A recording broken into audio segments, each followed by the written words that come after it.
desert is a very, very vulnerable ecosystem. A lot of camels have died from plastic ingestion.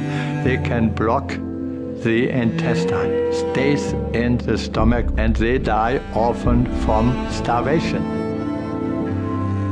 Emirates Development Bank is the key enabler of the economic diversification of the UAE. So we wanted to shed light on this important issue and make people understand that it's the actions that matter.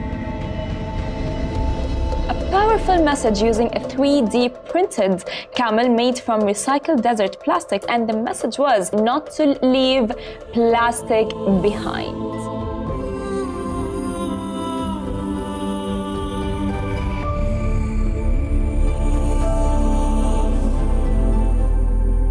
We started from a generative AI to produce the concept of the design, and our 3D design team used 70 to 80 3D printers printed with the recycled industrial plastic. Then we combined them all together like a puzzle to produce the largest sculpture.